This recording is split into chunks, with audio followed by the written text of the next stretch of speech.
Api di Bukit Menoreh. Cerita, Esa Mintarja. Audiobook, novel silat.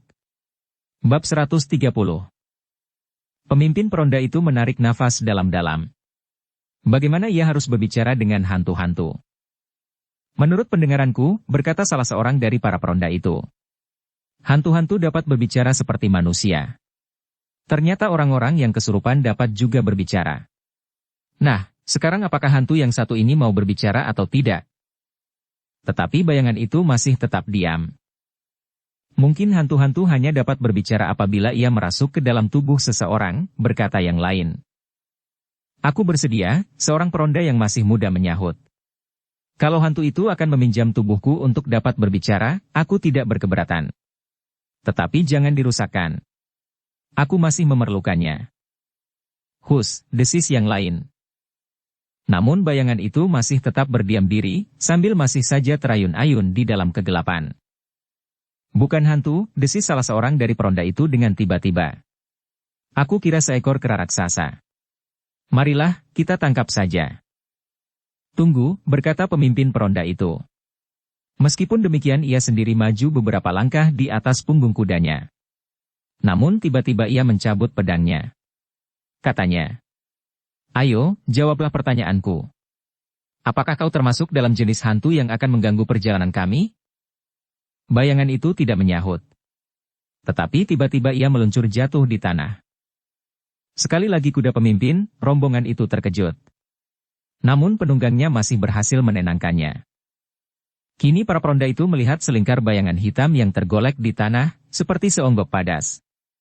Namun dengan demikian mereka mulai percaya bahwa mereka memang berhadapan dengan hantu. Apa yang harus kita lakukan? Desis salah seorang dari mereka. Apakah kita perlu memanggil Kiai Damar? Mungkin ia dapat berbicara dengan hantu ini. Tetapi tidak seorang pun di antara para peronda itu yang menanggapinya. Semuanya sedang ditegangkan oleh seonggok bayangan hitam yang terletak di tanah. Di dalam kegelapan malam, tampaklah bayangan itu bergerak-gerak seolah-olah tarikan nafas. Karena tidak ada yang menjawab, maka peronda itu mengulanginya. Apakah aku harus memanggil Kiai Damar? Belum lagi ada yang menjawab, maka tiba-tiba bayangan hitam itu melenting tinggi. Kemudian jatuh melingkar pula di tanah seperti semula. Tidak ada gunanya memanggil Kiai Damar, berkata pemimpin peronda itu. Mungkin Kiai Damar mampu berbicara dengan cara yang tidak kita ketahui. Pemimpin peronda itu merenung sejenak. Lalu, baiklah. Kalau hantu ini bersedia menunggu, marilah kita kepung, jangan sampai hantu itu lolos sebelum Kiai Damar datang kemari. Pemimpin peronda itu tidak menjawab.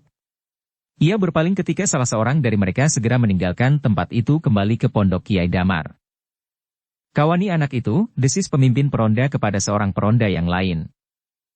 Maka 2 ekor kuda telah berjalan secepat-cepat dapat dilakukan kembali ke pondok Kiai Damar. Ketika mereka sampai di muka pintu, maka pintu itu sudah tertutup rapat. Karena itu, maka salah seorang dari mereka segera mengetok sambil memanggil. Kiai Damar. Agaknya Kiai Damar yang baru saja menutup pintu masih belum tidur. Dengan suara yang parau itu bertanya. Siapa di luar? Aku, para peronda. Heh. Baru saja ada beberapa orang peronda datang kemari. Itulah kami. Kenapa kalian kembali? Kemudian dimaafkannya. Ada sesuatu yang penting, Kiai. Apa? Kami telah bertemu dengan hantu-hantu itu. Hei! Kiai Damar terkejut sehingga dengan serta-merta ia meloncat dan membuka pintu. Di dalam kegelapan ia melihat 2 orang peronda yang sedang turun dari kuda mereka. Apakah Kisanak mengatakan bahwa Kisanak telah bertemu dengan hantu? Ya. Kami telah bertemu dengan sesosok hantu. Itu tidak mungkin. Tidak mungkin. Kenapa tidak mungkin, Kiai? Daerah ini adalah daerah yang angker. Hampir setiap orang di daerah ini berbicara tentang hantu. Bahkan Kiai Damar sendiri berbicara pula tentang hantu. Nah, kami telah dicegat oleh sesosok hantu. Tetapi kami tidak dapat mengajaknya berbicara. Karena itu kami segera kembali kepada Kiai. Kami ingin mengajak Kiai bersama kami untuk mencoba berbicara. Bukankah Kiai mempunyai cara tersendiri untuk dapat berbicara dengan hantu-hantu itu? Tetapi itu tidak mungkin. Kalian tidak akan bertemu dengan hantu yang manapun juga. Mereka telah berjanji untuk tidak mengganggu kalian. Tetapi kami benar-benar telah bertemu dengan salah satu dari mereka. Apakah bentuknya? Pimpin rombongan itu. Seperti seonggok sampah atau katakanlah sebongkah batu yang lunak, semula hantu itu berayun-ayun pada sebatang pohon, kemudian menjatuhkan diri melingkar di tanah. Wajah Ki Damar menjadi tegang. Namun mulutnya masih berkata, "Tidak mungkin. Tidak mungkin." Kenapa tidak mungkin? Kalau Kiai tidak percaya, marilah kita lihat. Kedatanganku memang bermaksud untuk mengajak Kiai serta dengan kami. Sejenak Kiai Damar berdiri termangu-mangu. Namun kemudian ia menggeram. Aku akan melihatnya. Marilah. Kita naik berdua. Kiai Damar pun kemudian segera meloncat naik ke punggung kuda bersama seorang peronda. Tanpa menutup pintu rumahnya, maka mereka pun segera pergi ke tempat hantu yang telah mengganggu para peronda itu. Sementara itu, para peronda pun menjadi ragu-ragu. Benda hitam itu masih saja teronggok diam. Di dalam gelap malam, para peronda itu tidak dapat melihat dengan jelas apakah sebenarnya yang sedang dihadapinya. Sedang untuk lebih mendekat lagi mereka pun ragu-ragu. "Heh, hantu," pemimpin peronda itu hampir berteriak. "Kenapa kau diam saja? Apakah kau memang tidak mempunyai mulut?" Ponggokan benda hitam itu sama sekali tidak menjawab. Sekali lagi benda itu melenting. Namun kemudian diam. Perlahan-lahan pemimpin peronda itu turun dari kudanya, diikuti oleh yang lain. "Kepung benda ini," katanya. "Jangan sampai lolos sampai Kiai Damar datang. Ia akan dapat berbicara dengan hantu ini." Kawan-kawannya pun kemudian bergerak mengitari benda itu setelah mereka menambatkan kuda-kuda mereka. Namun langkah mereka tertegun ketika benda hitam itu pun berguling menjauhi, seakan-akan benda itu menyadari bahwa para peronda itu sedang bergerak mengepungnya. Pemimpin peronda itu mengerutkan keningnya. Namun ia tetap pada pendiriannya. "Cepat. Jangan biarkan lari." Kawan-kawannya pun berloncatan lebih cepat lagi, berusaha untuk mengepung benda hitam yang mereka anggap hantu itu. Namun tiba-tiba mereka terkejut. Ternyata benda itu dengan tanpa diduga telah menyerang salah seorang dari mereka yang berusaha mengepungnya. Meskipun benda itu nampaknya hampir tidak bergerak, tetapi sebutir batu telah mengenai dada salah seorang peronda sehingga ia menyeringai kesakitan. "Kenapa?" "Dadaku." Ternyata serangan itu telah membuat para peronda menjadi lebih berhati-hati. Meskipun akibatnya tidak berbahaya, namun serangan itu merupakan peringatan kepada para peronda bahwa hantu itu dapat berbuat sesuatu atas mereka. Hantu itu bukan sekedar seonggok sampah yang mati. Dengan demikian, maka setiap orang kini telah menggenggam senjata masing-masing. Meskipun demikian, mereka sama sekali tidak ingin mengurungkan niatnya, mengepung benda yang mengandung rahasia itu. Namun mereka kini melangkah dengan penuh kewaspadaan. Senjata mereka telah siap untuk menghadapi setiap kemungkinan. Tetapi agaknya bayangan hitam itu tidak pula tinggal diam. Sekali-sekali benda itu berguling menjauh. Kemudian berhenti diam. Bahkan sekali-sekali melenting dan kembali jatuh di tanah. Dalam ketegangan itulah kemudian terdengar derap kaki-kaki kuda mendekat. Serentak para peronda itu berpaling. Mereka pasti bahwa yang datang itu adalah para peronda yang telah menemui Kiai Damar. Ternyata dugaan mereka tidak salah. Sejenak kemudian kedua ekor kuda itu pun telah semakin dekat, dan kemudian berhenti di tempat kawan-kawannya menambatkan kudanya. Karena peronda itu tidak segera melihat kawan-kawannya yang sudah bergeser dari tempatnya, maka salah seorang dari keduanya pun berkata lantang. "Heh, di manakah kalian?" "Aku datang bersama Kiai Damar." "Di sini," jawab salah seorang peronda yang sedang berusaha mengepung bayangan hitam itu. Kedua peronda yang mengajak Kiai Damar itu pun segera berloncatan dari kuda-kuda mereka bersama Kiai Damar. Dengan tergesa-gesa mereka berlari-lari mendekat ke arah suara itu. "Apa yang kalian lihat?" bertanya Kiai Damar. Tetapi alangkah kagetnya para peronda itu. Ketika mereka sedang sibuk menunggu kedatangan Kiai Damar, dan serentak berpaling ke arah langkah kakinya, maka mereka tidak sempat memperhatikan bayangan hitam itu lagi. Mereka tidak melihat bayangan itu menggelinding dan hilang di dalam gerumbul. Yang mereka ketahui kemudian, hantu itu tiba-tiba telah hilang di dalam kegelapan malam. Apa yang kalian lihat? Bertanya Kiai Damar. Di situ. Kami melihat sesuatu di kegelapan ini. Ya di mana? Desak Kiai Damar yang sudah berdiri di antara para peronda yang sudah memegang senjata di tangan mereka. Para peronda itu saling berpandangan. Sejenak mereka tidak dapat menjawab pertanyaan Kiai Damar. Tetapi kini mata mereka melekat pada kegelapan malam, di mana mereka melihat bayangan hitam itu yang terakhir. Di mana? Sekali lagi Kiai Damar mendesak. Salah seorang dari peronda itu menunjuk dengan ujung pedangnya. Di situ. Disitulah aku melihat yang terakhir kali. Kemudian hilang tidak berbekas. Omong kosong, teriak Kiai Damar. Kiai, berkata pemimpin peronda itu. Kiai jangan menuduh bahwa kami telah berbohong. Kami memang melihat sesuatu di dalam kegelapan ini. Tidak begitu jelas memang. Tetapi menurut pengamatan kami telah melihat seonggok benda yang kehitam-hitaman. Kalian telah bermimpi? Bertanya Kiai Gringsing. Kami tidak akan dapat mimpi bersama-sama dan serupa. Tetapi aku tidak percaya. Kenapa Kiai tidak percaya? Jawab Kiai Gringsing. Hari ini tidak akan ada hantu, yang manapun juga. Tetapi kami sudah melihatnya. Kiai Damar tercenung sejenak. Tiba-tiba saja terasa bulu-bulu tengkuknya meremang. Sudah sekian lama ia tinggal di dalam hutan yang gelap dan terasing. Namun baru saat itulah ia benar-benar telah dipengaruhi oleh cerita tentang hantu yang lain. Hantu yang seolah-olah bukan kelompok hantu-hantu yang sudah dikenalnya. Kisanak, berkata Kiai Damar. Aku mengenal hantu di daerah Mataram ini dengan baik. Dari tingkat yang paling rendah, Bekasakan, Tetekan, Ilu-Ilu, Banaspati, sampai hantu yang paling tinggi martabatnya, jin, setan, peri, perayangan. Kiai Damar berhenti sejenak. Lalu, di antara mereka, tidak ada jenis hantu yang wujudnya seperti seonggok batu pada siang lunak kehitam-hitaman.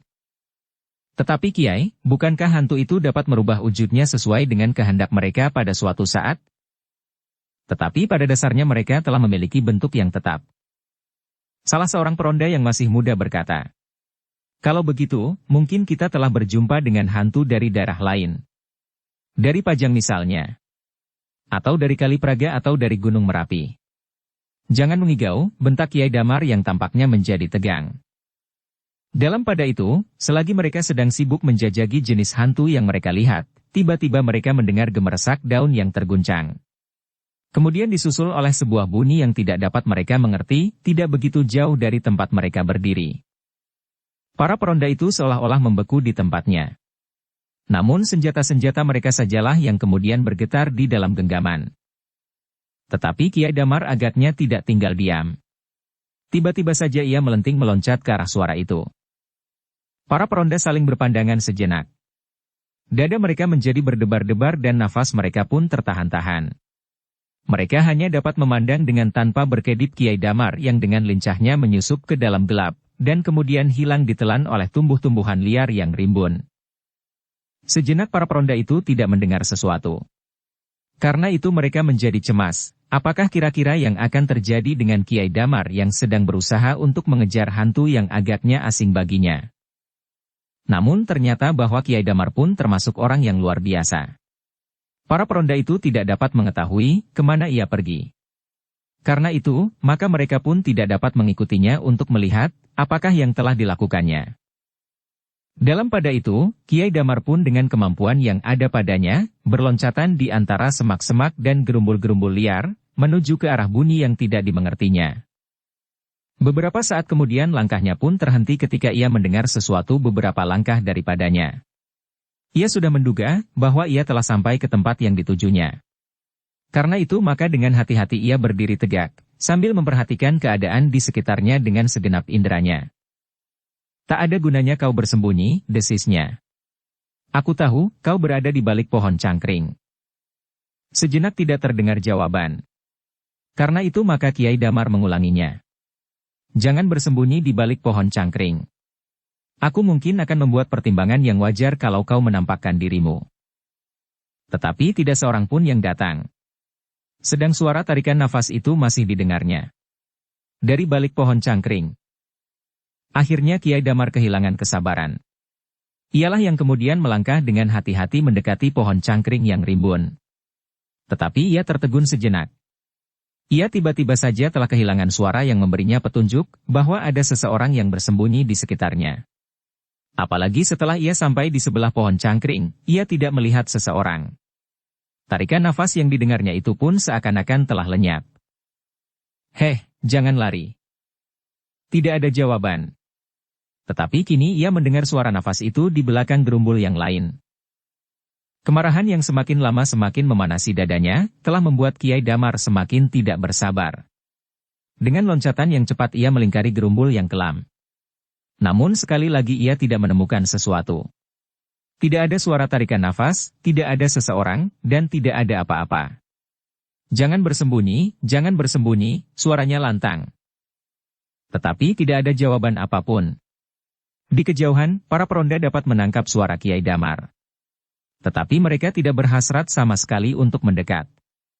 Mereka menganggap bahwa yang sedang terlibat kini adalah orang yang mengerti dan tahu kedudukan lawannya. Yaitu hantu-hantu. Kiai Damar sendiri, tiba-tiba saja telah terkejut ketika suara nafas itu terdengar dekat sekali di belakangnya. Dengan serta-merta ia meloncat, membalikkan tubuhnya dan siap menghadapi segala kemungkinan. Darahnya tersirap ketika ia melihat sebuah bayangan hitam teronggok di tanah. Segera ia mengerti bahwa inilah yang dimaksud oleh para peronda. Hantu ini pula lah yang agaknya telah mengganggunya. "Heh, kaukah yang telah mengganggu para peronda itu?"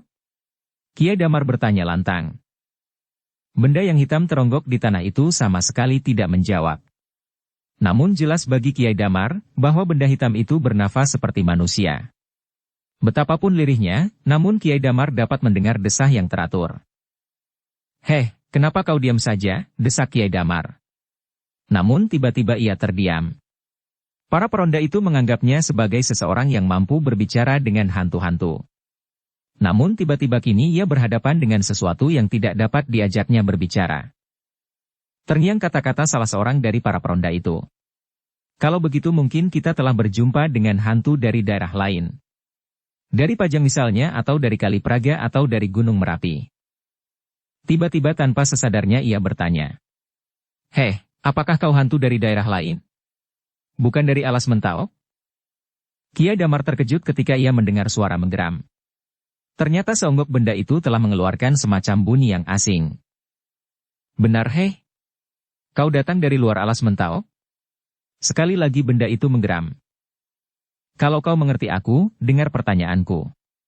Kalau ya, kau menggeram. Kalau tidak, kau diam saja." Kiai Damar berhenti sejenak. Lalu, "Kau datang dari Kali Praga?" Benda itu diam saja.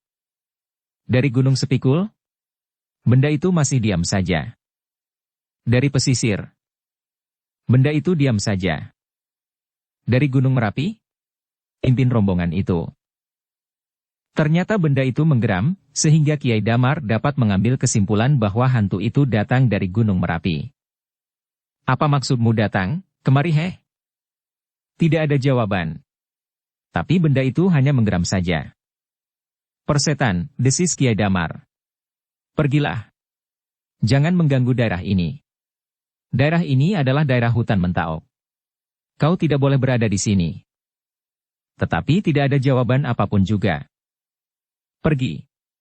Kau harus pergi." Benda itu diam saja. Kiai Damar menjadi marah sekali. Tiba-tiba ia menarik keris pusakanya.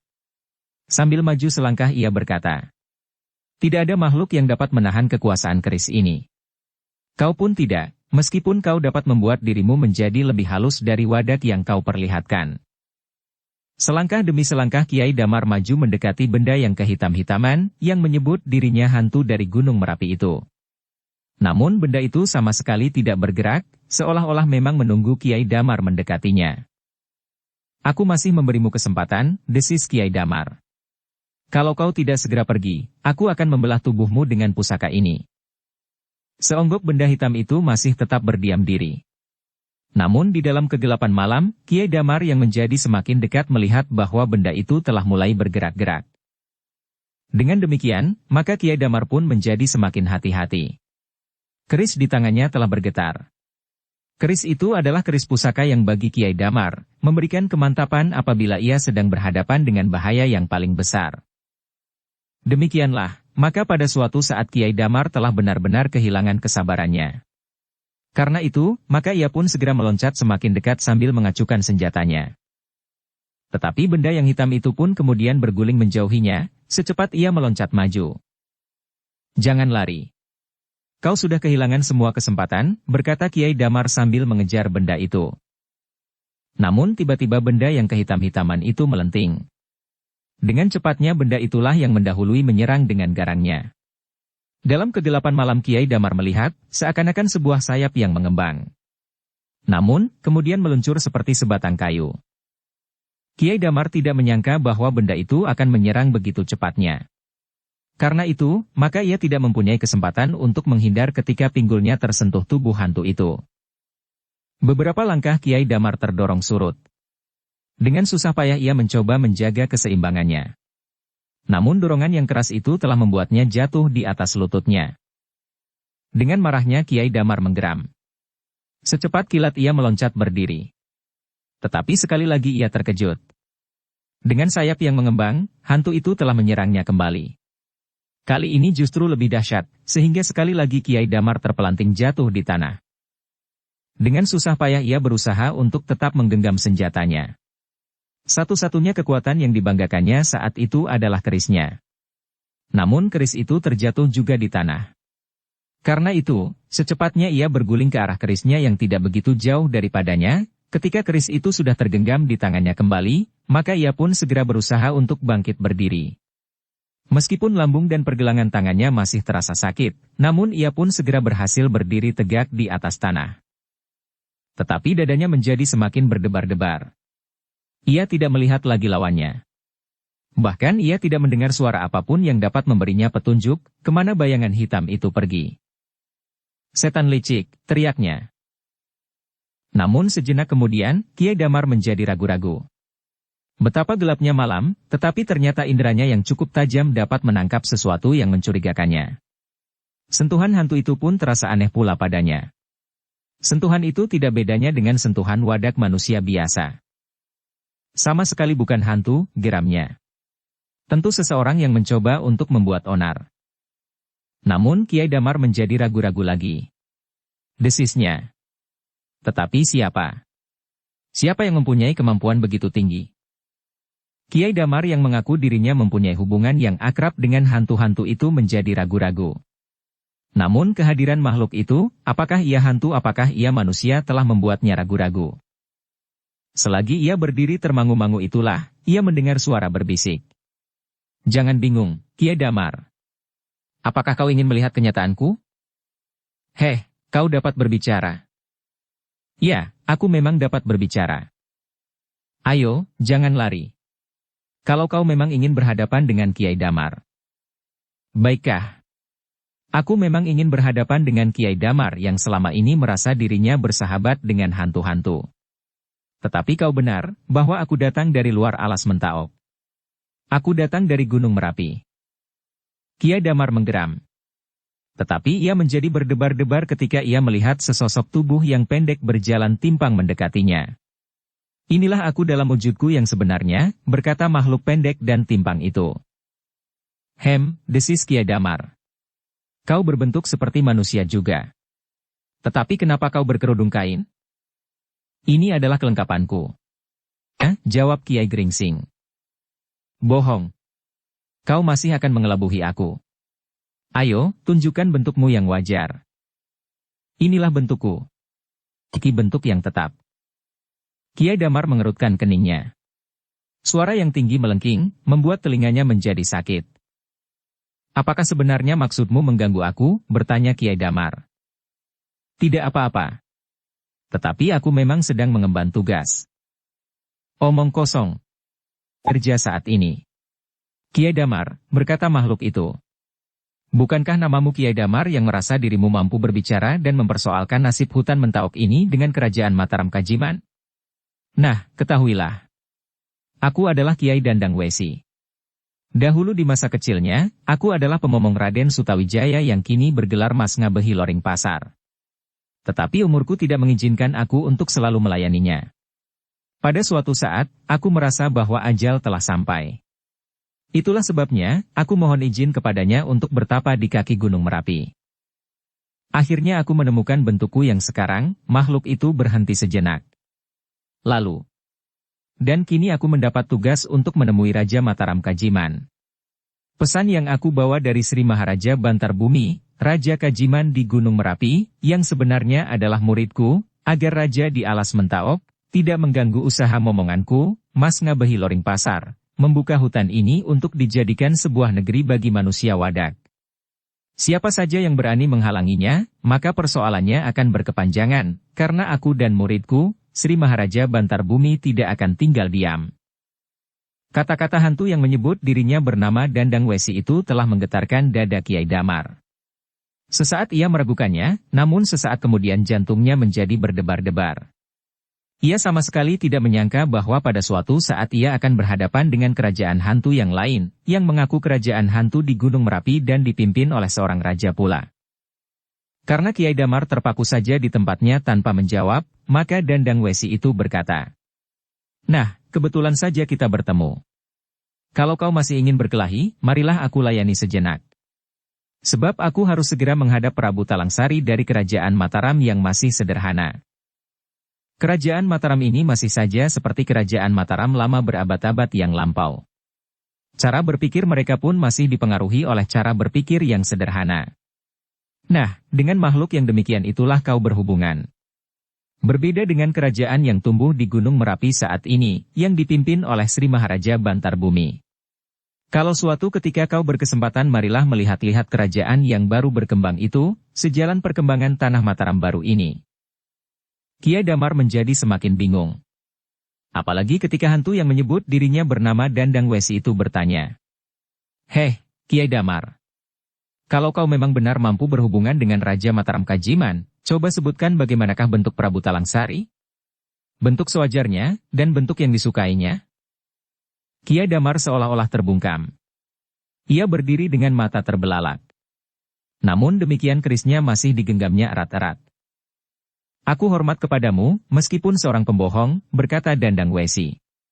"Kau termasuk seseorang yang berani, seperti para peronda itu. Sekarang, aku akan meneruskan perjalananku ke pusat kota. Mudah-mudahan Prabu Talangsari dapat menerima kehadiranku dan mendengarkan nasihat dan pesan Sri Maharaja Bantar Bumi, supaya kerajaan Mataram ini tidak menyesal." Tetapi, berkata Kiai Damar dengan suara bergetar. "Apakah kau akan menanyakan tentang aku? Kenapa? Aku memang belum pernah menghadap Prabu Talangsari. Tetapi senapati-senapatinya lah yang selama ini berhubungan dengan aku. Aku tidak akan berbicara tentang kau. Terlampau kecil namamu untuk dibicarakan di hadapan raja-raja. Yang akan aku sebut namanya adalah Ki Gede Pemanahan dan Sutawijaya." Kiai Dandang Wesi berhenti sejenak. "Adalah pikiran yang bodoh sekali, seperti yang pernah kau katakan, bahwa pohon-pohon besar itu adalah bangunan-bangunan yang penting bagi kerajaan. Itu adalah pikiran beberapa abad yang lalu. Tetapi semuanya sekarang sudah lain.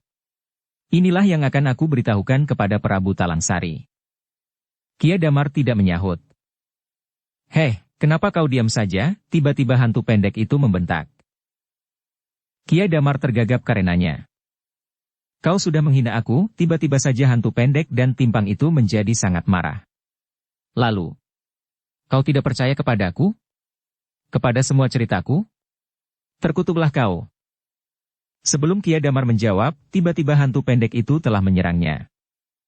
Kiai Damar sama sekali tidak menyangka bahwa hal itu akan terjadi. Karena itu, ia tidak dapat berbuat apa-apa ketika dadanya seakan-akan retak karenanya. Dengan kerasnya ia terpelanting dan jatuh terlentang. Namun kali ini kerisnya masih tetap berada di genggamannya. Sejenak ia menyeringai kesakitan. Namun kemudian ia mencoba untuk berdiri sambil menggenggam keris pusakanya. Tertatih-tatih ia berusaha. Dan akhirnya ia berhasil tegak di atas kedua kakinya. Tetapi hantu pendek itu sudah lenyap. Yang terdengar hanyalah suaranya di antara desau angin. "Maaf, Kiai Damar. Aku tidak sempat berurusan dengan kau. Selamat malam. Aku akan segera menemui Prabu Talangsari. Kiai Damar menggeram. Tetapi hatinya benar-benar dicengkam oleh keraguan-raguan yang dahsyat. Kadang-kadang ia menjadi ngeri. Namun kadang-kadang ia menghentak-hentakkan kakinya dan menggeretakkan giginya. Persetan, ia menggeram. Namun bersamaan dengan itu, bulu-bulu di tangkuknya serasa meremang. Sejenak kemudian, dengan penuh kebimbangan ia melangkahkan kakinya. Ditemuinya para peronda yang menungguinya dengan cemas. Ketika mereka melihat Kiai Damar datang sambil menggenggam kerisnya, para peronda itu bertanya. Apa yang sudah terjadi, Kiai? Kami mendengar lamat-lamat kalian berbicara. Tetapi kami tidak mendengar dan tidak mengerti pembicaraan itu. Aku sudah berhasil mengajaknya berbicara, berkata Kiai Damar. Bahasanya memang agak lain, karena hantu itu datang dari Gunung Merapi. Oh. Tetapi semuanya sudah selesai. Semuanya sudah berakhir. Hantu itu tidak akan mengganggu lagi. Jadi, apakah hubungannya dengan hantu-hantu alas Mentaok? Kiai Damar menarik nafas. Aku tetap pada pendirianku. Sebaiknya Ki Gede Pemanahan menunda dahulu usahanya untuk memperluas tanah Mataram yang baru ini. Begitu? Ya. Selanjutnya, biarlah aku yang menyelesaikan. Tetapi sekali lagi seluruh bulu-bulu di tubuh Kiai Damar meremang ketika ia mendengar suara tertawa lamat-lamat, seolah-olah sedang mentertawakan kata-katanya. Sudahlah. Kembalilah menghadap Ki Gede Pemanahan, berkata Kiai Damar kemudian. Aku akan kembali ke pondokku. Apakah kami harus mengantar dengan kuda? Tidak, aku akan berjalan kaki. Para peronda itu pun kemudian minta diri, dan Kiai Damar pun berjalan kembali ke pondoknya dengan jantung yang berdebar-debar. Kerisnya masih saja tetap di dalam genggaman. Ia tidak berani menyarungkannya, apabila setiap saat ia bertemu dengan hantu pula. Namun demikian, di sepanjang langkahnya kembali ke pondoknya, pikirannya selalu dipengaruhi oleh perayangan yang menyebut dirinya Kiai Dandang Wesi yang dahulu semasa hidupnya sebagai manusia, adalah pemomong Sutawijaya selagi masih kanak-kanak. Ia tentu orang yang sakti, yang di dalam olah tapanya telah merayang dengan badan wadaknya, desis Kiai Damar. Sehingga meskipun ia dapat berbentuk lembut, namun sentuhan wadak manusianya masih terasa di dalam serangan-serangannya yang seakan-akan hanya bermain-main saja itu. Dada Kiai Damar menjadi berdebar-debar. Bahkan tanpa sesadarnya ia berkata, jika hantu Gunung Merapi itu benar-benar ikut campur, maka semua rencana Panembahan Jati Serana akan gagal. Dan yang akan terjadi adalah benturan antara dua kelompok hantu dari kerajaan hantu yang besar. Alas Mentaok dan Gunung Merapi. Kiai Damar menjadi termangu-mangu. Ia sendiri tidak tahu betapa ia menjadi bingung dan cemas. Keraguan-raguan yang dahsyat telah melanda dadanya, memecahkan rencana-rencananya sendiri. Apa yang dikatakannya tentang hantu-hantu di Alas Mentaok kini tiba-tiba menjadi masalah baginya. Masalah yang mencemaskannya. Sementara itu, Kiai Gringsing berjalan tersuruk-suruk mendekati gubuk Kiai Damar. Ketika ia menengadahkan wajahnya, ia menjadi gelisah, karena pertanda bintang-bintang di langit mengatakan kepadanya, bahwa malam telah melampaui pertengahannya. Mudah-mudahan Agung Sedayu tidak mengambil suatu tindakan apapun di barak, katanya di dalam hati. Aku masih belum berhasil bertemu dengan Kiai Damar. Kiai Gringsing pun kemudian mengendap semakin dekat di balik gubuk Kiai Damar. Namun ketika dilihatnya gubuk itu masih kosong, maka ia pun segera meloncat ke depan. Dengan kepala tunduk ia duduk bersila di muka pintu gubuk yang masih terbuka. Kiai Damar yang berjalan sambil merenung, tiba-tiba terlonjak melihat sesosok tubuh yang kehitam-hitaman duduk di muka pintu gubuknya. Hampir saja ia menyerang dengan keris yang masih digenggamnya. Namun ketika ia melihat bayangan itu mengacu-acukan tangannya sambil memohon. Ampun Kiai, ampun. Aku orang baik, maka Kiai Damar pun mengurungkan niatnya. Siapa kau bentak Kiai Damar. Ampun, Kiai. Aku datang dari barak para penebang hutan. Oh, apa maksudmu? Aku akan menghadap Kiai. Anakku sakit, Kiai. Kenapa? Aku tidak tahu. Tetapi menurut seorang dukun yang tinggal di sebelah barak kami, anak itu keracunan. Kenapa kau kemari? Bertanya Kiai Damar. Dukun itu menyuruhku datang kemari. Menurut dukun itu, selain keracunan anakku mendapat gejala penyakit yang lain. Apalagi kata dukun itu? Aku disuruh membawa sebungkus obat kepada Kiai. Lihat. Bawa obat itu kemari. Kiai Damar yang masih berdebar-debar itu pun kemudian melangkah memasuki gubuknya. Sebuah lampu minyak yang terayun-ayun oleh angin malam yang lemah menerangi ruangan yang sempit itu. Kiai Gringsing pun kemudian dengan ragu-ragu memasuki ruangan itu pula sambil membawa sebungkus obat yang didapatnya dari dukun yang tinggal di sebelah baraknya. Nafas Kiai Damar masih belum berjalan wajar. Sekali-sekali ia masih menarik nafas panjang-panjang untuk menenteramkan hati. Setelah menyarungkan kerisnya, maka Kiai Damar pun berkata, "Kenapa kau datang di malam larut begini?" "Aku terlampau cemas Kiai, anakku sakit." Kiai Damar pun kemudian menerima sebungkus obat yang diserahkan oleh Kiai Gringsing. Diamat-amatinya obat itu. Lalu katanya, "Kau bawa anak itu kemari?" "Tidak Kiai, anak itu ternyata terlampau lemah." Kiai Damar mengangguk-anggukan kepalanya. Lalu katanya, "Menurut pengamatanku, kau terlampau berani, bahkan agak sombong sedikit. Kau telah berani menebas hutan larangan. Hutan yang telah beberapa kali dibuka, tetapi selalu ditinggalkan oleh orang-orang yang berusaha membukanya. Betul begitu?" "Ya. Ya, Kiai." "Dari mana Kiai tahu?" "Aku melihat," jawab Kiai Damar sambil mempermainkan kuku ibu jarinya. "Kiai melihat di kuku ibu jari itu? Anakmu benar-benar telah diterkam hantu. Kau kira anakmu kena apa, heh?" "Aku menyangka anakku itu digigit ular atau binatang-binatang beracun lainnya." "Tidak. Anakmu benar-benar telah diterkam hantu. Untunglah saat itu ada orang lain yang dijadikan korbannya. Kalau tidak, pasti anakmu lah yang akan binasa." "Kiai tahu bahwa ada orang lain?" "Ya. Orang lain inilah yang telah diperas darahnya." "Kau melihat juga?" "Ya. Ya, Kiai. Kami melihat seseorang yang terluka parah. Suatu keuntungan bagimu. Bagi anakmu. Kalau tidak ada korban itu, anakmu lah korbannya." Tetapi tidak seorang pun yang merasa kehilangan atas korban itu. Tidak ada sebuah keluarga pun yang mencarinya. Wajah Kiai Damar menjadi tegang sejenak, namun ia berkata, "Anak itu anak bengal dan jahat. Ia sudah melarikan diri dari orang tuanya. Ia datang seorang diri di daerah ini dan mencoba mengadu untung dengan membuka tanah baru. Tetapi orang itu pun terlampau sombong. Melebihi kesombonganmu. Jadilah ini pelajaran bagimu." Kiai Gringsing mengangguk-anggukkan kepalanya. "Nah, bawalah obat ini kembali kepada anakmu. Aku akan memberinya mantra dan mohon maaf kepada hantu yang telah merasa terganggu. Tetapi ingat, kau harus mengurungkan niatmu membuka tanah itu." Dada Kiai Gringsing berdesir. Yang terpenting bagi Kiai Damar agaknya mengurungkan niat untuk membuka hutan lebih banyak lagi.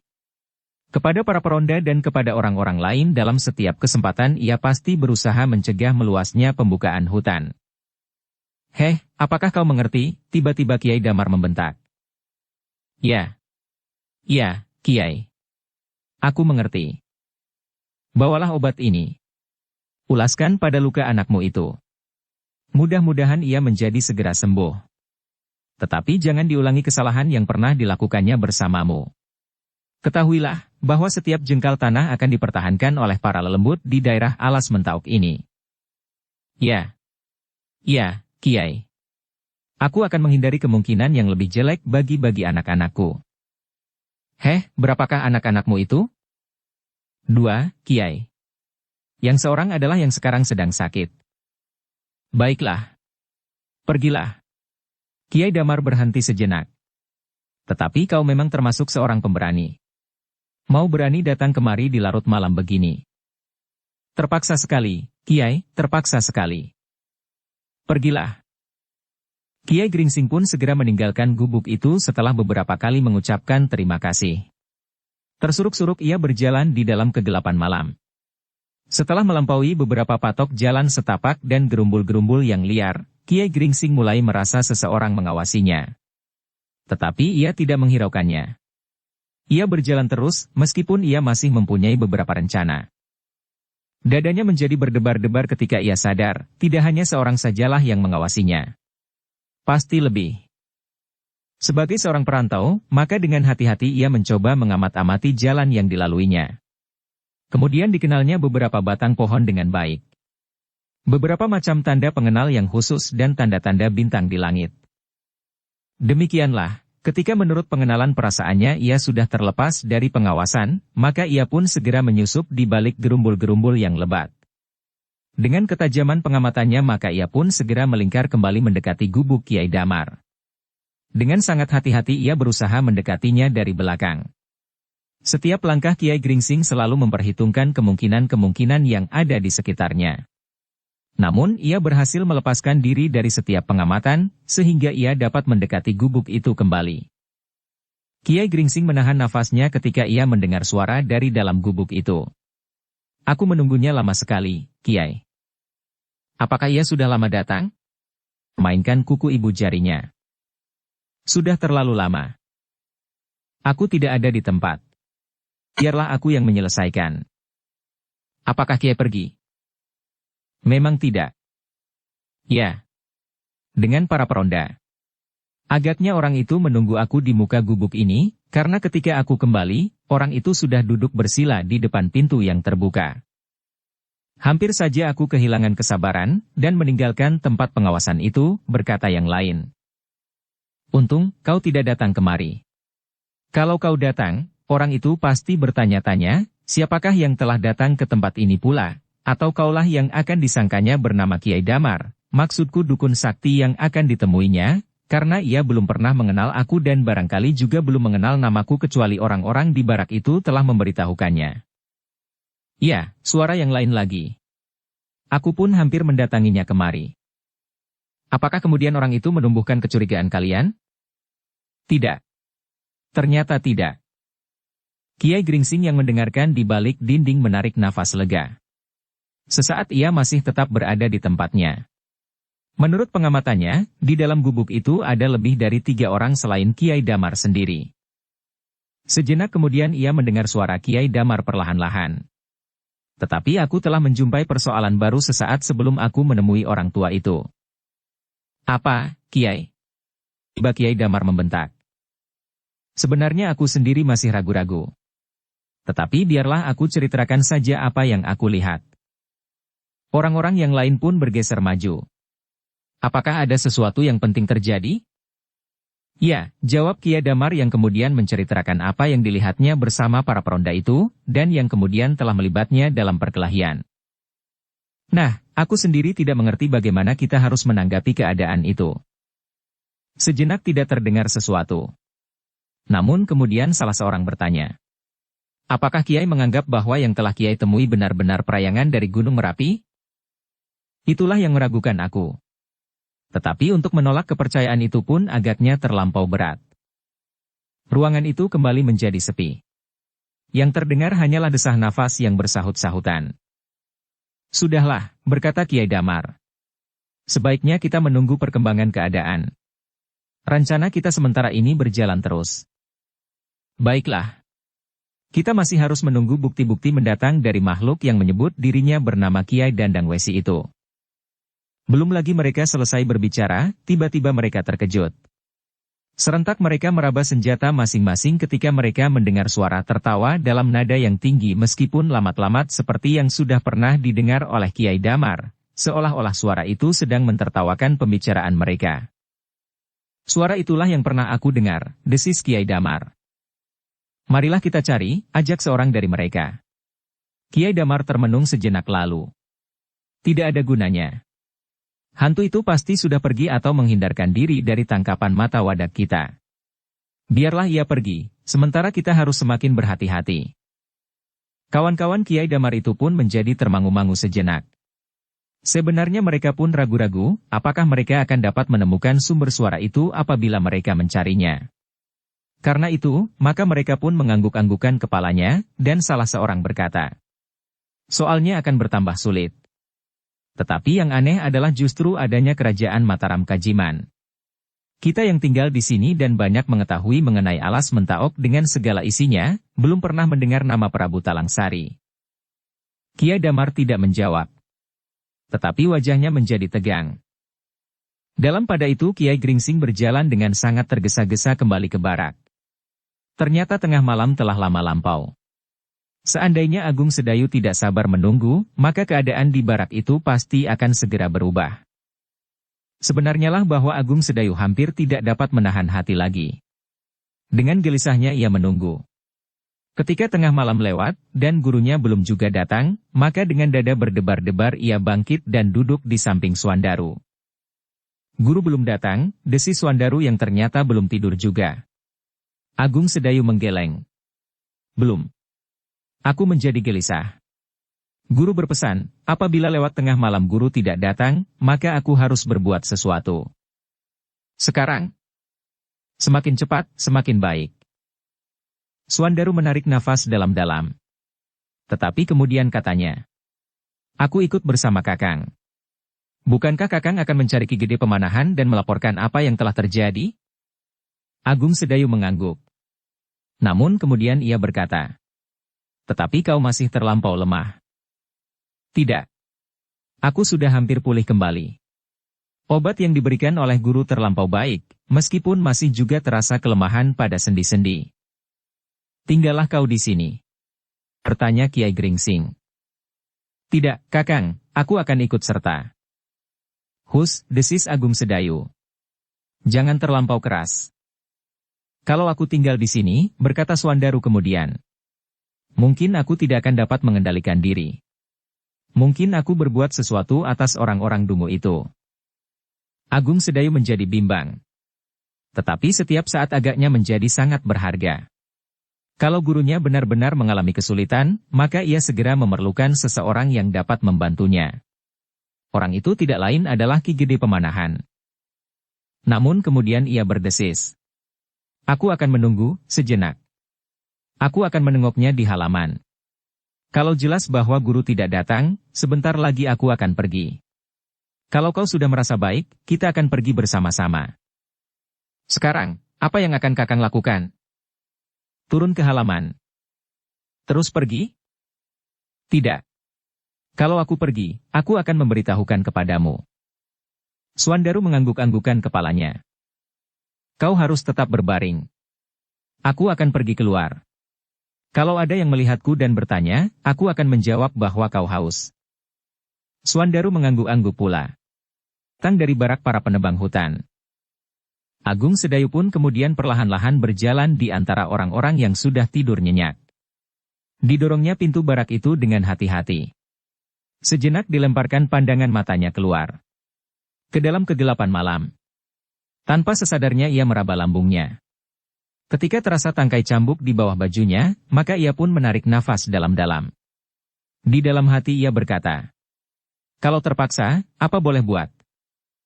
Dengan hati-hati pula ia kemudian melangkahkan kakinya keluar. Tetapi langkahnya tertegun ketika ia mendengar seseorang bertanya. Heh, mau kemana? Agung Sedayu berpaling. Dilihatnya orang yang bertubuh kekar itu kini ternyata berbaring di luar pintu. Adikku yang sakit memerlukan air. Ia sangat haus. Ah gila kau. Apakah kau tidak tahu bahwa itu sangat berbahaya bagimu dan bagi adikmu yang sedang sakit itu? Tetapi ia halus sekali. Mainkan kuku ibu jarinya. Kemana kau akan mencari air? Ke sumur. Oh, kau memang anak yang tidak tahu diri. Apakah kau tidak takut ditelan hantu yang kadang-kadang berkeliaran di malam hari? Kalau hantu itu lewat, kita akan mengetahuinya, jawab Agung Sedayu. Dari mana kau tahu? Suara gemerincing itu. Bodoh. Bodoh. Kau adalah anak dungu yang sombong. Tidak semua hantu memakai kelinting dan menumbuhkan suara gemerincing. Kau mendengar cerita orang yang kurus itu? Di bawah pohon belimbing dilihatnya bayangan yang menakutkan. Ya. Ya. Nah, kembalilah saja ke tempatmu. Tetapi, bagaimana kalau adikku itu mati? Ia kehausan sekali. Nanti ayah akan marah kepadaku. Tunggu saja sampai ayahmu datang. Bukankah ia sudah mencari obat? Maksudku, kalau adikku itu mati sebelum ayah datang. Jadi bagaimana maksudmu? Biarlah aku yang menyelesaikan. Aku akan mengambil air. Oh, kau memang anak gila. Terserahlah kepadamu kalau kau berani menanggung akibat bagimu sendiri dan bagi seluruh isi barak ini. Apakah hubungannya dengan isi barak ini? Hantu-hantu yang marah pasti akan mengutuk kita semua seolah-olah kita tidak dapat mencegah kesalahan-kesalahan yang kita lakukan sendiri di sini. Tetapi apakah hantu-hantu itu pemarah? Apakah salah kita kalau kita sekedar mengambil air di malam hari? Wajah orang yang bertubuh kekar itu menjadi merah. Matanya memancarkan sorot yang aneh. Ditatapnya Agung Sedayu dengan pandangan yang tajam, seolah-olah ingin menembus isi jantungnya. Kau memang anak yang keras kepala. Sejak kau datang bersama ayahmu kami sudah mengira bahwa kau dan keluargamu itu adalah orang-orang bodoh yang sombong, yang tidak mau mendengarkan nasihat orang lain. Agung Sedayu masih berdiri tegak di tempatnya. Namun dengan demikian ia menjadi semakin bernafsu untuk pergi keluar. Usaha orang itu untuk mencegah dan menakut-nakutinya telah menumbuhkan berbagai pertanyaan di hati Agung Sedayu. Tetapi, berkata Agung Sedayu, adikku sudah terlampau haus. Kalau aku bertemu dengan hantu itu, biarlah aku menyembahnya. Mungkin hantu itu pun akan berubah hati dan membiarkan aku lepas dari kemarahannya.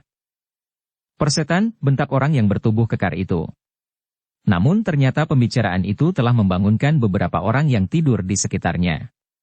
Di sekitar orang yang bertubuh kekar itu. Ada apa? Bertanya salah seorang dari mereka. Anak gila itu akan pergi ke sumur, jawab orang kekar ini. Di malam begini? Sama dan serupa. Aku mencoba mencegahnya. Tetapi ia keras kepala. Adikku sakit keras. Ia merasa halus sekali. Meskipun hanya setitik air, ia ingin minum air sumur. Kenapa kita ributkan anak itu? Bertanya seorang yang sudah ubanan. Biar saja apa yang akan terjadi atasnya. Kita sudah mencoba memberinya peringatan bahkan sudah mencoba mencegahnya. Tetapi kalau ia memang keras kepala, itu tanggung jawabnya sendiri. Jangan hiraukan anak itu, berkata yang lain. Apapun yang akan dikerjakannya. Adiknya sudah kualat dan sakit begitu parah. Kalau peringatan itu masih belum disadarinya, biarlah akibat apa saja yang akan menimpanya kelak. Beberapa orang yang mengangkat kepalanya, segera kembali melingkar sambil berkerudung kain. Tidak, tiba-tiba orang yang kekar itu membentak, sehingga mereka yang sudah ingin kembali tidur itu terbangun pula. Kutukan hantu-hantu itu tidak akan hanya sekedar menimpa ketiga ayah beranak ini. Tetapi kita pun akan mengalami akibatnya pula. Kenapa kita? Curigaan kalian? Mereka menganggap kita sebagai suatu kesatuan. Bukan seorang demi seorang. Karena itu kesalahan seseorang akan dapat menimpa kepada kita seluruhnya, apabila mereka menjatuhkan kutukan. Tetapi, Agung Sedayu memotong. Apa salahnya kalau aku hanya sekedar ingin mengambil air? Bukankah hal itu wajar sekali dan tidak akan mengganggu apapun? Bodoh, kau. Bodoh sekali. Bagaimana kalau sumur itu bagi mereka terletak dekat dengan pembaringan? Kau tentu akan mengejutkan mereka. Kalau anak-anak mereka terbangun dan menangis, kau akan dicekiknya. Agung Sedayu telah hampir kehilangan segenap kesabarannya, sehingga hampir di luar sadarnya ia menyahut. Kalau mereka memang akan berbuat sewenang-wenang, apa boleh buat? Biarlah aku dicekik. Jawaban itu benar-benar telah mengejutkan. Bukan saja orang yang tinggi kekar itu, tetapi juga orang-orang lain yang mendengarnya. Seorang yang bertubuh pendek tiba-tiba bangkit dan duduk sambil meraba-raba matanya. Katanya, "Jangan berkata begitu, anak muda. Itu tidak baik." "Aku sangat memerlukan air sekarang," berkata Agung Sedayu kemudian. Dan tanpa menghiraukan siapapun lagi, Agung Sedayu pun segera melangkahkan kakinya. Tetapi ia terpaksa berhenti ketika orang yang tinggi kekar itu pun meloncat dan berdiri 2 langkah saja di hadapannya. "Kau sangat menyakitkan hati kami di sini," berkata orang yang kekar itu. "Sebenarnya aku pun tidak akan peduli lagi, apakah kau akan mati karena kesombonganmu. Tetapi kata-katamu yang menusuk perasaan kami itu harus kau tebus." Agung Sedayu masih tetap sadar, betapa kejengkelan serasa menghentak-hentak dadanya. Karena itu, maka ia pun mundur selangkah. "Aku tidak bermaksud demikian," katanya. "Diam, diam. Kalau kau berani menjawab sekali lagi, aku tampar mulutmu." Agung Sedayu benar-benar tidak menjawab. Sementara itu beberapa orang telah bangkit pula dan mencoba menyabarkan orang yang tinggi kekar itu. Sudahlah. Kau terlampau membencinya, sehingga setiap kali kau marah kepadanya. Sekarang jangan hiraukan lagi anak bengal itu. Biarlah ia menerima akibat langsung dari kebengalannya. Tetapi ia menghina kami. Bukan maksudnya. Anak itu sedang bingung karena adiknya yang sakit itu. Orang yang tinggi kekar itu menggeretakkan giginya. Geramnya. Kau masih bernasib baik. Pada suatu saat aku tidak akan bersedia menyabarkan diri. Ingat, kau harus tahu bahwa di seluruh daerah ini, tidak ada seorang pun yang berani melawan kehendakku. Semua orang-orang ini tidak. Para petugas pun tidak. Agung Sedayu tidak menyahut. Kata-kata itu selalu diulang-ulanginya. Sudahlah, pergilah, berkata seseorang kepada Agung Sedayu.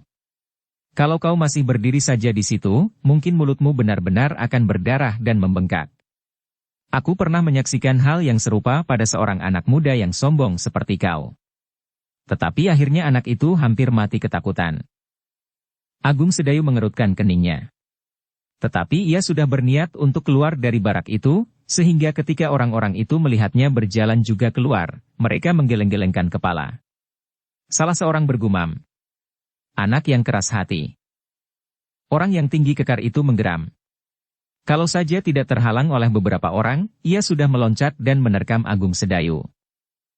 Agung Sedayu yang kemudian turun ke halaman barak itu tidak berpaling lagi.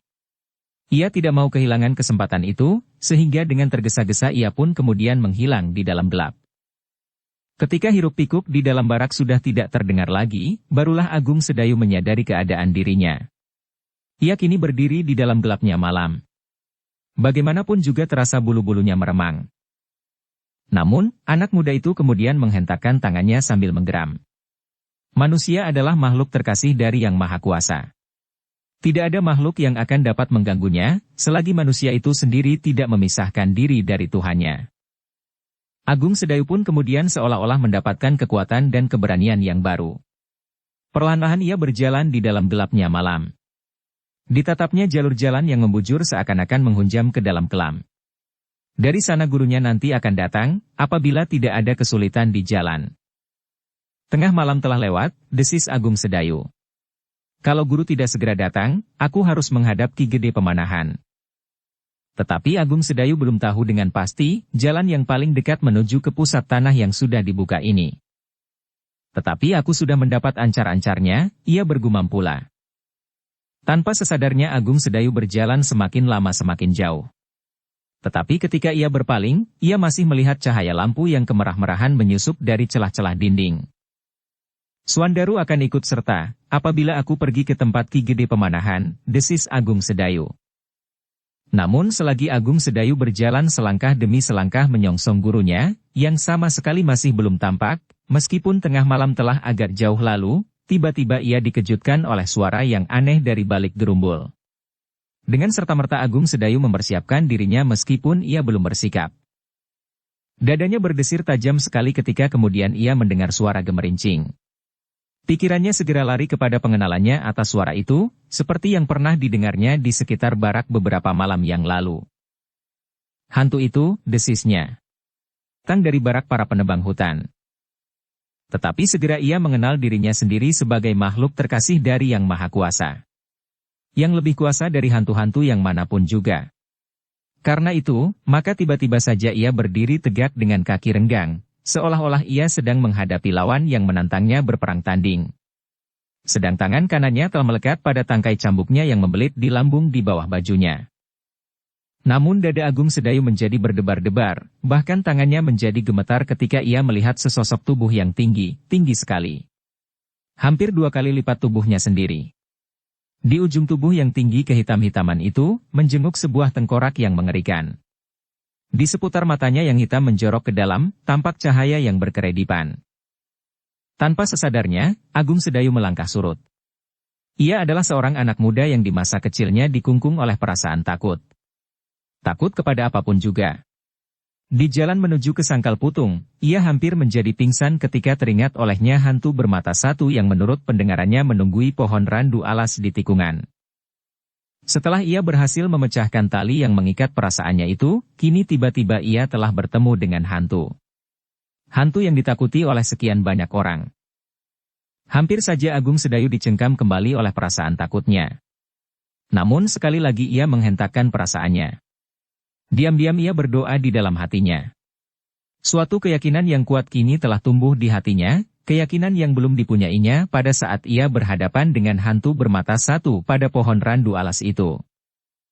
Karena itu, Agung Sedayu kini tidak lari dan juga tidak pingsan. Ia percaya kalau ia akan mendapat kekuatan untuk melawan hantu itu. Lahiriah, yang dapat diberikan oleh wadaknya dan kekuatan yang tersembunyi di dalam dirinya pasti akan terungkap karena Yang Maha Kuasa pasti membenarkan perlawanannya. Tiba-tiba Agung Sedayu itu menggeram. Ketika hantu yang tinggi itu melangkah maju, terayun-ayun seperti sebatang pohon jambe. Agung Sedayu melangkah maju. Justru karena itu, maka langkah hantu itu pun terhenti. Ia agaknya menjadi heran melihat Agung Sedayu yang seolah-olah tidak menjadi takut sama sekali. Bahkan Agung Sedayu yang telah mapan itu kemudian bertanya meskipun suaranya gemetar. "Kaulah yang disebut hantu?" Hantu itu tidak segera menjawab. Agaknya ia masih berdiri terheran-heran. "Heh, apakah hantu-hantu dapat berbicara?" desak Agung Sedayu. Agung Sedayu terkejut ketika ia mendengar jawaban melengking. "Heh, anak muda. Kau mempunyai keberanian yang luar biasa." Agung Sedayu mengerutkan keningnya. Ternyata hantu-hantu berbicara dengan perutnya, karena tidak ada lagi mulut dan bibirnya. "Anak muda," suaranya melengking-lengking. "Aku masih akan memaafkan engkau, kalau engkau merubah kelakuanmu dan minta maaf kepadaku." "Apa salahku?" bertanya Agung Sedayu. "Kau terlampau sombong meskipun kau pemberani. Tetapi kau amat dungu." Agung Sedayu menjadi heran. Hantu-hantu itu menganggapnya terlampau sombong dan dungu seperti orang yang kekar dan orang yang kekurus-kurusan itu. "Apakah kau menganggap aku terlampau sombong apabila aku mencemaskan nasib ayahku yang sedang mencari obat untuk adikku yang sakit? Ayahmu juga terlampau sombong. Aku sudah memperingatkan kalian dengan cara yang paling baik. Adikmu yang sakit itu." Agung Sedayu terdiam sejenak. Sekilas dikenangnya adiknya yang sedang terbaring di barak. Tetapi sakit Suandaru itu sebenarnya sudah jauh berkurang. Bahkan sudah hampir tidak berpengaruh lagi. Sebentar lagi kekuatannya pun pasti akan segera pulih kembali. "Heh, apakah kau mendengar?" bertanya hantu itu. Suaranya menjadi semakin tinggi. "Ya, aku mendengar," jawab Agung Sedayu. "Tetapi kenapa kalian berbuat demikian? Apakah kami telah merugikan kalian? Kau memang benar-benar dungu. Hutan ini adalah hutan kami. Kalian sama sekali tidak sopan. Kalian telah merusak kerajaan kami. Hutan ini terlampau lebat dan luas. Kenapa kita harus saling berebutan? Kalianlah yang datang kemudian. Datang dari barak para penebang hutan." Agung Sedayu mengerutkan keningnya. Dicobanya untuk melihat hantu itu sebaik-baiknya. Namun malam terlampau gelap, apalagi bayangan dedaunan dan gerumbul-gerumbul yang membuat malam semakin kelam. "Berjanjilah," desis hantu itu. "Berjanjilah bahwa kau akan mengurungkan niatmu. Aku adalah sebagian kecil saja dari mereka yang membuka hutan. Kalau kalian, hantu-hantu memang berkeberatan, sebaiknya kalian menemui Ki Gede Pemanahan dan Mas Ngabehi Loring Pasar. Kepada keduanya itulah kalian harus berbicara. Tentu, raja kami akan berbicara kepada mereka." Agung Sedayu masih akan menjawab lagi, tetapi ia terperanjat ketika tiba-tiba saja ia mendengar suara tertawa. Bukan saja Agung Sedayu, hantu itu pun ternyata dapat terkejut juga. Sejenak keduanya, Agung Sedayu dan hantu yang tinggi itu berdiri mematung. Mereka serentak berpaling ketika mereka mendengar suara gemeresak, kemudian terdengar sesuatu terjatuh di tanah. Agung Sedayu menjadi semakin berdebar-debar. Apakah kawan hantu-hantu itu berdatangan dan akan bersama-sama mengeroyoknya? Dengan demikian maka tangannya pun segera meraba tangkai cambuknya. Kalau ia terpaksa mempergunakannya, ia mengharap bahwa senjatanya itu akan dapat membantunya. Tetapi sekali lagi Agung Sedayu dan bahkan hantu yang tinggi itu terperanjat. Tiba-tiba saja mereka mendengar suara tertawa itu kembali. Ketika mereka berpaling, tanpa mereka ketahui dari mana datangnya, mereka melihat seonggok benda yang kehitam-hitaman di dalam kelamnya malam dan bayang-bayang dedaunan. Ih, suaranya terdengar aneh sekali. Aku sudah bertemu dengan rajamu, Raja Kerajaan Mataram Kajiman. Aku baru saja menghadap Prabu Talangsari. Kau dengar jerangkong yang bodoh. Hantu yang tinggi itu berdiri terheran-heran. Sejenak ia tidak dapat berbuat apa-apa. Bahkan setapak ia melangkah surut. Kau jangan mengucapkan nama Raja Mataram yang bergelar Prabu Talangsari dengan sekehendak hatimu, benda yang kehitam-hitaman yang teronggok di tanah itu berkata seterusnya. Aku adalah Kiai Dandang Wesi, pemomong Sutawijaya yang telah merayang dan menjadi hulu balang kerajaan hantu di Gunung Merapi. Aku telah menemui Sri Prabu Talangsari. Bertanyalah kepada senapati-senapatimu jerangkong yang bodoh. Kau adalah hantu yang rendah derajatmu meskipun bentukmu menakutkan bagi anak-anak. Hantu yang tinggi itu untuk sejenak berdiam diri. Namun kemudian selangkah demi selangkah ia mundur. Pergilah, bentak benda hitam yang teronggok di tanah. Hantu yang tinggi itu berhenti sejenak. Namun tiba-tiba ia mengaduh. Sebuah benda telah mengenainya. Tepat pada perutnya yang mengeluarkan suara. Kalau kau tidak pergi, berkata benda yang teronggok itu. Kau akan mendapat bentuk yang lain dari bentukmu yang sekarang. Dan kau akan menjadi hantu yang paling rendah derajatmu. Endik pangamun-amun yang setiap siang dijemur di panas matahari yang terik, atau sebangsa klitik yang akan dipakai sebagai alas tempat duduk Prabu Talangsari. Hantu yang tinggi itu semakin lama semakin menjauhi benda itu. Ketika sebagian tubuhnya telah tertutup oleh gerumbul, maka tiba-tiba saja kepalanya terayun dan hilang di dalam gelapnya malam.